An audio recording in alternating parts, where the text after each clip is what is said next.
Rahui Katane. Thank you, Mr Speaker. Today our caucus held a baby shower for one of our staff members who's expecting their first baby in less than a month's time. We have another staff member due to give birth to her second child in February, and we have another staff member who delights us all by occasionally bringing her 5-month-old wonder, Corrie Lee, into our offices. I'm not laying down these facts as a parliamentary challenge to see which party has the most fertile office, but more to remind ourselves how absolutely blessed we are with the arrival of any new baby when that baby comes into our lives. I would hasten to suggest that if one was to ask any of the members of our party what featured amongst their most significant moments in life, it would be the birth of their children. And so we come to this debate absolutely clear about the wonder of whakapapa, the miracle of conception, and the joy of welcoming a newborn into our midst. We understand that the proposal to establish mandatory fortification of bread with folic acids comes from much the same thinking, investing in folate as an incentive to protect and preserve the health and well-being of women who are in the early stages of pregnancy and their developing baby. We recognise that motivation in the notice of motion put forward by Moana Maki, and I want to place on record the complexity associated with this issue and the considerable thought it has provoked.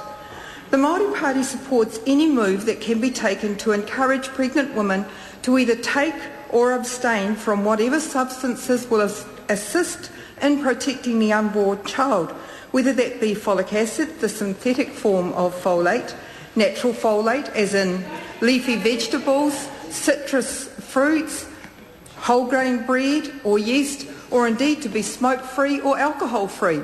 But we note the views of Consumer New Zealand that in their view mandatory fortification would not fully address the health issue, as there would still be the need to promote a diet high in folate-rich foods, and women planning a pregnancy would still need to take a folic acid supplement.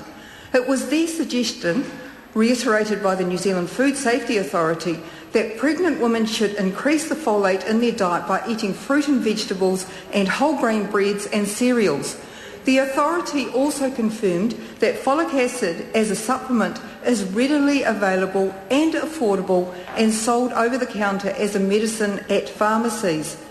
But it was another statement from Consumer New Zealand that raised the antenna for us, and that was their concern at the move to mandatory fortification because it might result in limited consumer choice and nutrient imbalances and excesses in children and the elderly. Consumer New Zealand supported the suspension of plans to compel bakers to add folic acid to bread, but emphasised instead that the government should publicly fund an awareness campaign stressing the importance of folate supplements. And I have to say that this is where the Māori Party would state our preference.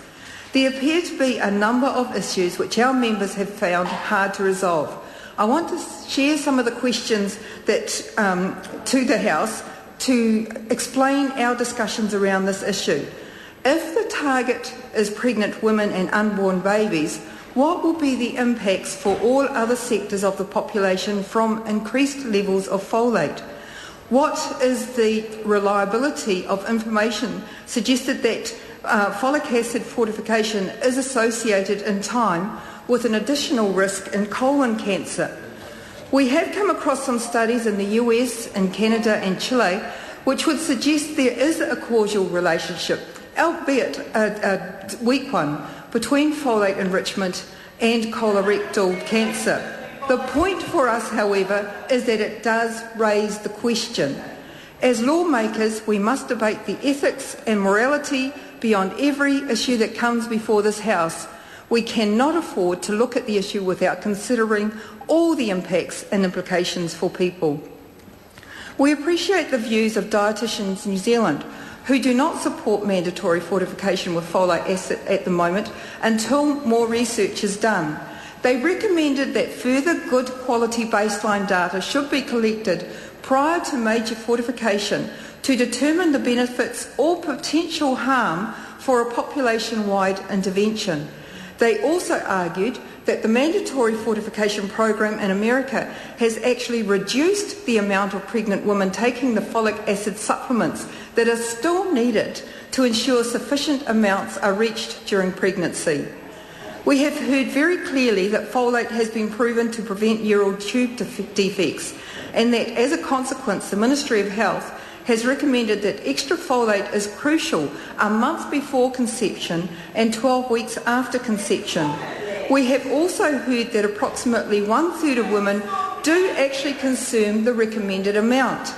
There are some real concerns for us around unplanned pregnancies, or women who simply don't realise they are pregnant until well after the time they have started taking the supplement. As New Zealand has high rates of youth pregnancies, this group is at high risk as they may be both low in iron and folate. During the course of our research, we contacted Te Hotu Manawa Māori, who raised some of the issues specific to Māori in relation to this issue. The fact that so many of our women may have low iron, low baseline folate intake, potentially low vitamin C intake, and if associated with oral contraceptives, all will increase the risk of low serum folate levels and neural tube defects. So the overriding question for us is how can we assure this group that they will be aware and able to access the foods that are fortified? What sort of information do we need to promote to this group the value of consuming green leafy vegetables such as asparagus, broccoli, spinach, or to increase their intake of mushrooms, potatoes, legumes and seeds? How do we encourage this group to eat breads, cereals and in some cases pasta or dairy products which will increase their folate intake? We absolutely agree with Te Hotu Manawa Māori that knowledge and education around the importance of folate for everyone, and specifically women of childbearing age, is something that all of us can do. And we would particularly encourage the Minister of Health to look further at promoting this possibility. Finally, I do want to raise a question about the way in which this debate has been discussed, with particular reference to the focus on the risk of having a child with spinal bifida. I want to share the views of Ruth Jones from Kanohi Ki Te Kanohi Limited, who has issued the challenge that the assumption is made by those without disabilities that people with spinal bifida and related conditions are seriously disabled. I want to share some of her statements with the House, as I believe they remind us of some of the issues we should consider.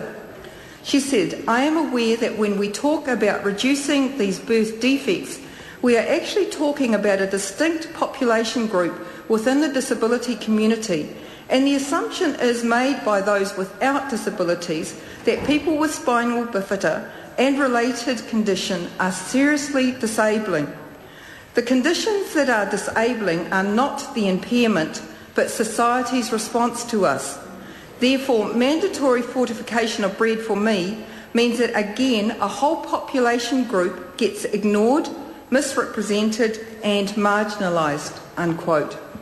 Mr. Speaker, there are so many issues associated with the proposal to introduce a synthetic form of folate into bread as a universal intervention to prevent folate deficiency.